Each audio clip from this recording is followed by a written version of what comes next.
Sometimes we need an object inside of a very tiny object, and I call the technology here the teacup panorama. It's certainly not my invention, but the term is my invention.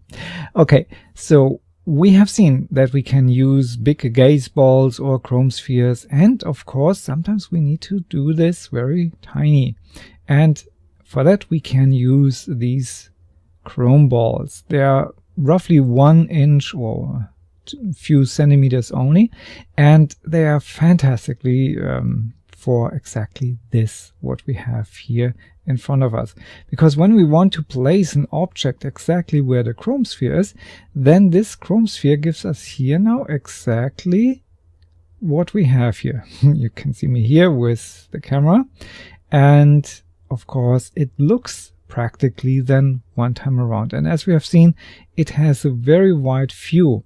So this would be nearly everything we need from this position to get the light information. And I have placed here this flower inside, so we have something really heavy in terms of color in it. So we have green, we have this purple, and we have the sun here, of course. So what I did here was, of course, to shoot a range of these chrome sphere elements. And the best idea is, of course, to just do this exactly one time very close to get these row of exposures. And then, without doing too much to the scene or something like that, we shoot then with the same exposure, of course, here this series. So we have both hopefully in the same range. And of course the gray card. With those tiny little things, you don't want to mess up the scene with the gray card all over in the place.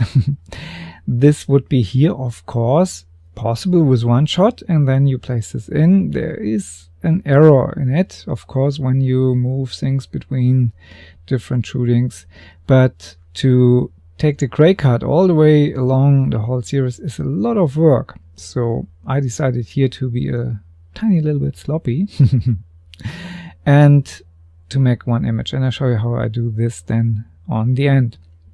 Okay, so we have our background, we have our chrome sphere, and I had here, just for the introduction, a little bit more field of view in it without any purpose. And if my lens would have been longer, then the chrome sphere here would fill the whole space. Otherwise I would be too big here. And this was 400mm again.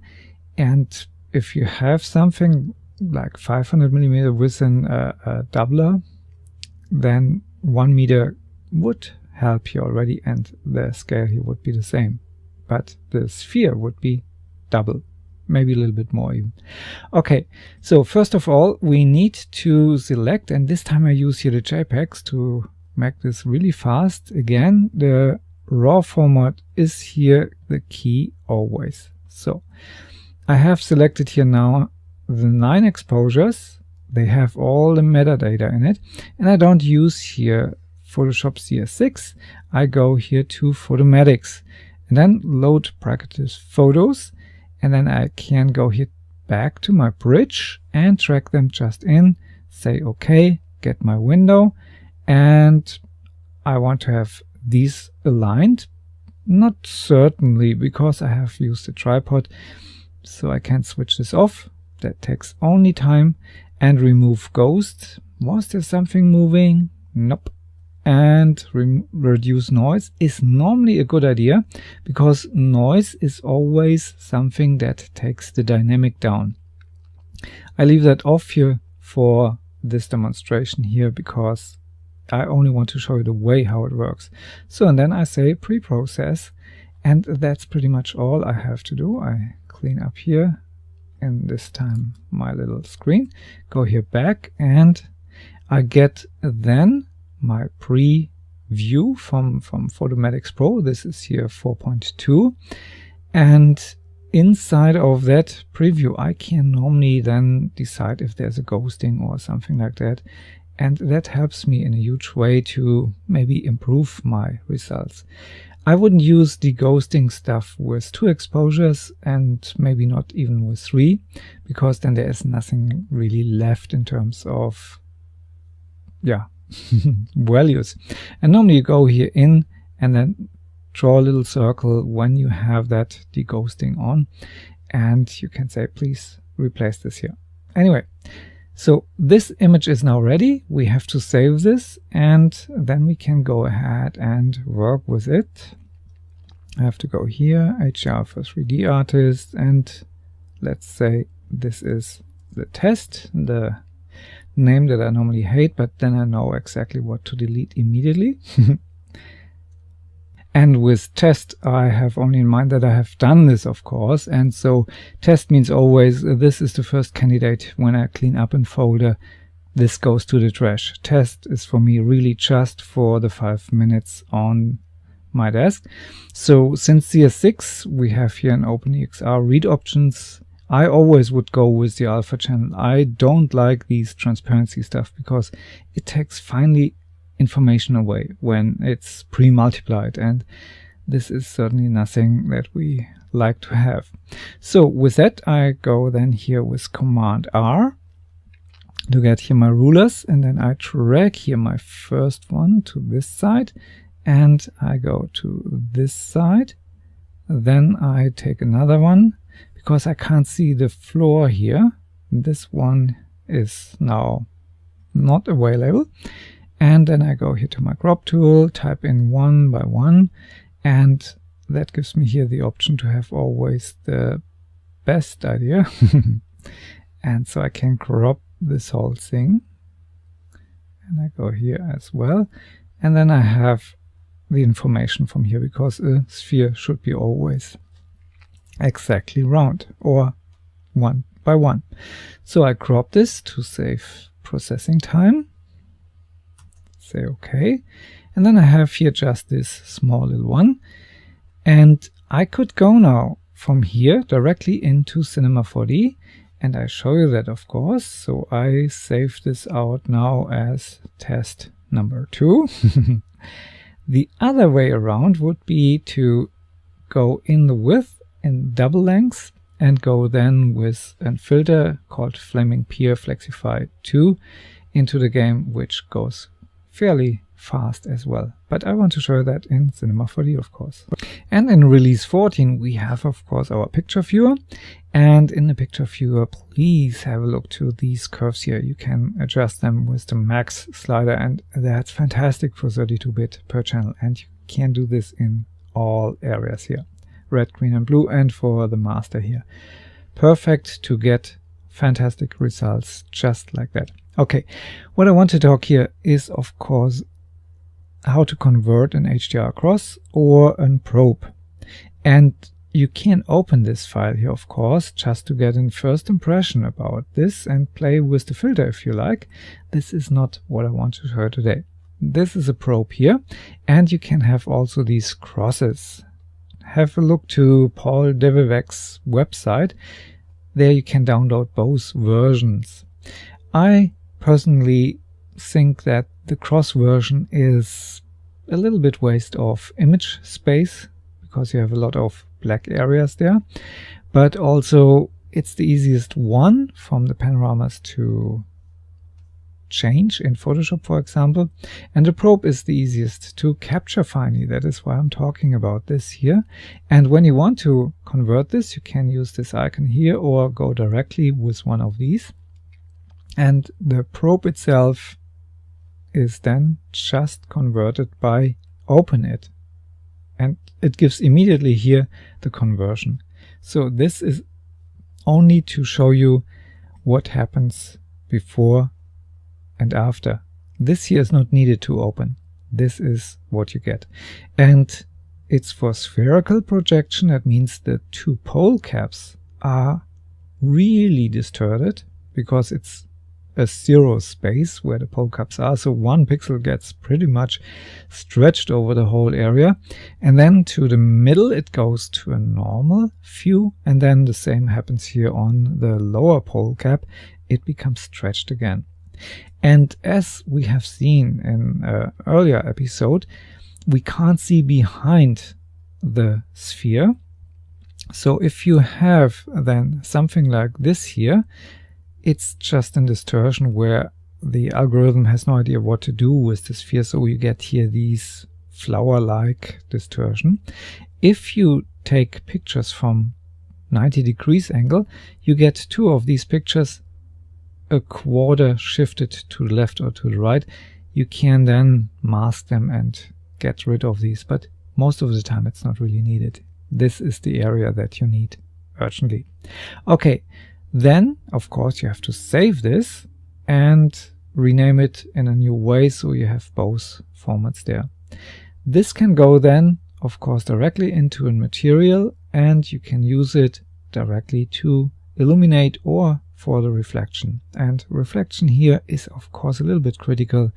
The pixel amount is not that of a great resource here. Okay, so in the same way I have created my little probe Hdri, I have created exactly the background picture here with all 9 exposures, and it looks a little bit dark. Sometimes when you do this in Photoshop, you have that slider there for the preview, and when you save this maybe in OpenEXR, this is then gone. In Photoshop it stays, and sometimes it's there, sometimes it's not. So it looks maybe right, and then when you go into Cinema it looks too dark.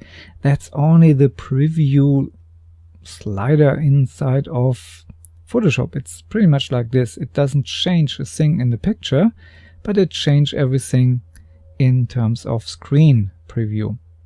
So when you have exactly an image like this, and you have something like this where you can see the brightness values are completely different, and when I take a look here to one of my earlier exposures, then you can see this is pretty much how I think that the spot is inside of the sphere, how it would look like when we could see from there, and that is exactly what we try to do with the sphere, of course. And when we go then back here to this, it looks a little bit darker. So how to get now exactly this to the right illumination? And as I said, I have taken here just a gray card with the whole scene.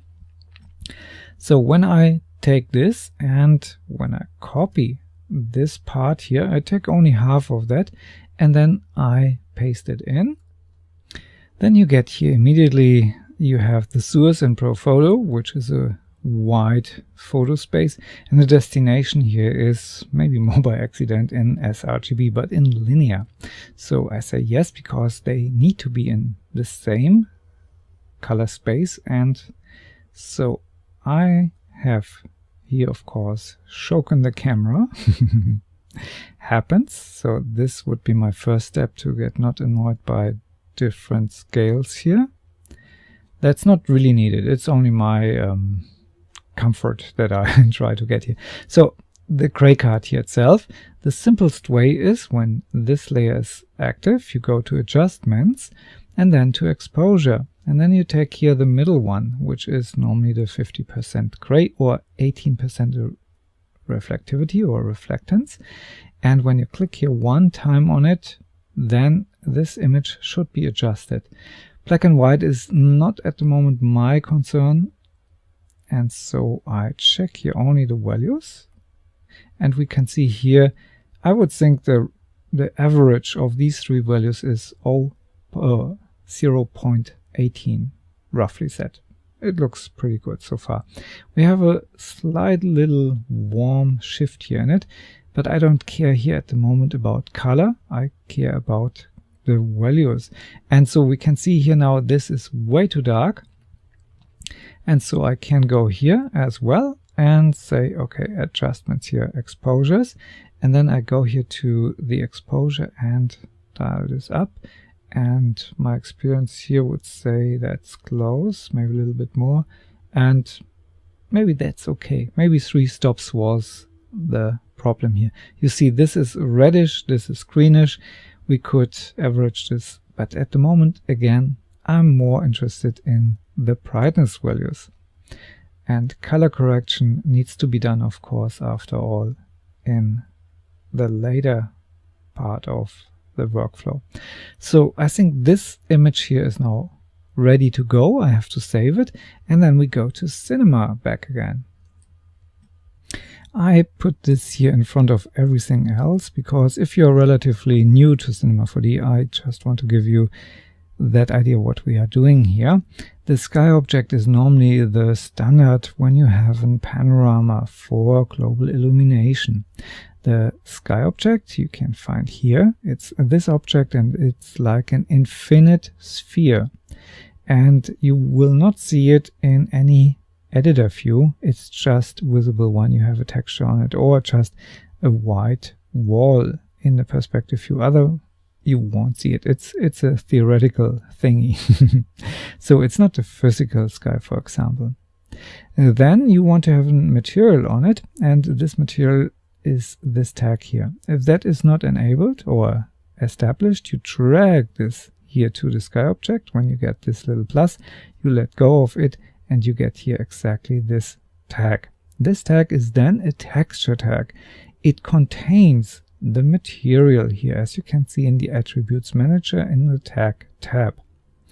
This texture tag contains all the settings that you need to project it, for example, in the spherical mode. And if you try this with another object, you might get here in this field the Uvw mapping. This is a different kind of, but spherical is default for the sky object.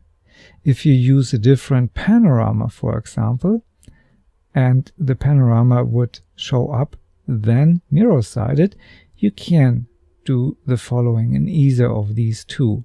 You just click in front of the number, type a dash into it, click in another field just to get this done, and you have in both fields a dash. That means it flips it exactly in the opposite way, and it's mirrored. We had used here mirror, so this is all fine for this use here.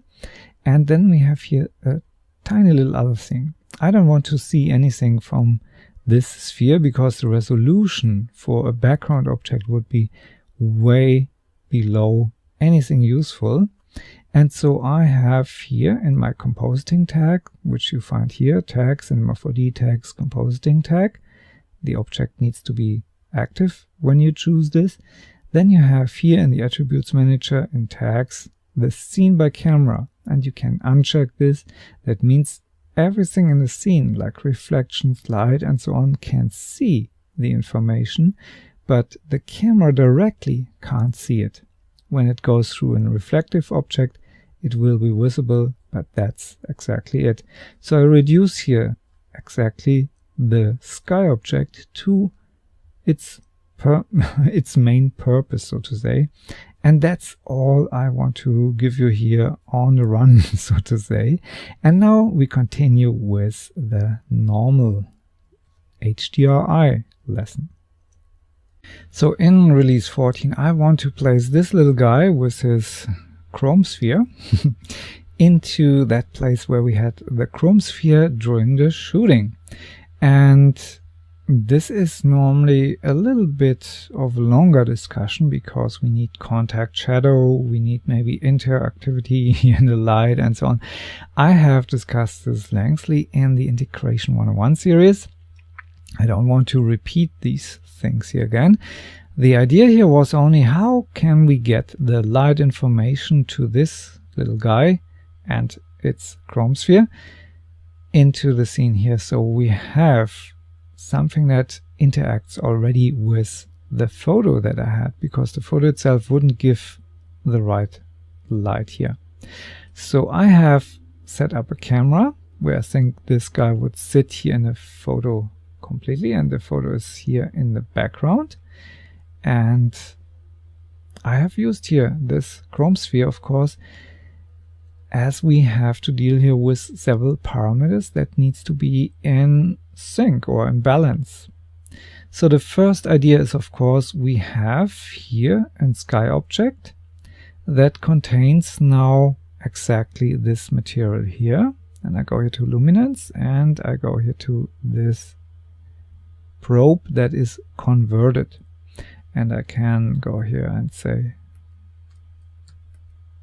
open window, and you can see here the image as it is. This is of course always a little bit critical. You have to take a look if the direction is okay. You can see this on a chrome sphere that you put into the scene and compare that with the image where the chrome sphere was inside of the photo, if that gives you the same picture. If not, you have to dial in a little bit and back and forth, maybe all 3 axes, because you have maybe shoot like I have done from a little bit different perspective here. Anyway, this is the sky object. Then we have here the figure. I made it editable so I can move here the stuff around, and the background of course with the picture, and the camera is roughly dialed in. So I said we have to check out which area we have to pay attention to. And that's not a simple task.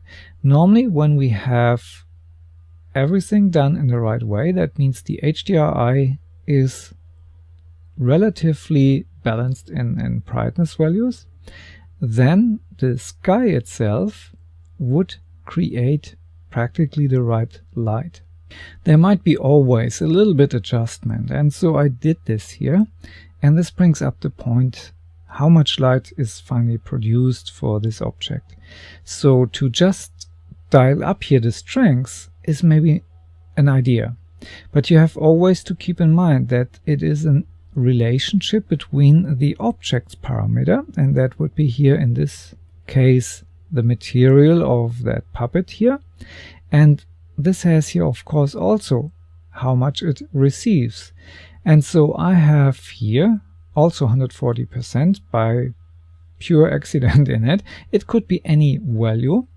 The start point should be always 100%. If you go really far away from both values, maybe you have to dial in one or in both 1000%, then I would really check out if your material is set up in the best way. Because if the picture doesn't deliver the light that is needed, there's maybe a mistake in it. So double check this. And then this was a very bright material, a little bit dull. So maybe I went here a little bit too high, but we had a green tint in it and less bluish, more yellowish. So this was my result here to get this material back. And I have a tiny little bit of reflection in it with the same dance as the bumps. So I have a mixture material in it, and if I like to, I can also displace it just for the sake of testing everything out. The next material is pretty simple. It's just reflection. I don't have even bothered to set anything else up, because in the moment the image works with the reflection, then we have already achieved one goal, because then it seems to be right. And then I can go in the materials, set up there the values, and play maybe back and forth until all the illumination and reflection and intensity values are in the right way, because I can play here with the luminance values as well. Tendency to good results is of course leave it at 100%, go to the illumination, change here values, and then the reflection will be not affected. So we have between materials that gives light, that receives light, and of course the size of the whole thing, a relationship. Keep this in mind. If you change one too extreme, maybe the other one is not set up in the right way. Which brings up the point, of course, let's have a look how it looks. So I have set here up and global illumination, pretty much default values, nothing specific. And when I render this in the picture viewer, and I'm back after it has rendered, it took a longer time to see that I left this sphere on, which I had only for test purposes in it. But you can see here the light is pretty nice. It's maybe a little bit small, I admit, so let's go to 100%. And some tweaking could happen, but I think the reflection is nice. The guy has pretty much the same color here than the figure. And I will render out a larger one so we can see this more. The direction of the reflection is also pretty close. I think I could tweak it a little bit more in one direction or the other. And again, this is not an integration course where we compose now things together. We would need here a polygon banded that comes close to the shape of this little figure here, the bigger ones. So we can have a shadow from this that we then compose finally into that. Maybe with some more details here to get all these little fabrics in it. Okay, I'm back with a bigger render in a sec. So with these few steps we were able to create an environment that gives me the light here for this guy, of course, and normally this bright area here on the foot of the background plate would be not there. It would be covered by the shadow of the figure. So the light that we normally would expect that bounces from it is not there, and the sphere itself, when it is similar in size of the figure, casts shadow by itself. So there's of course always one big problem.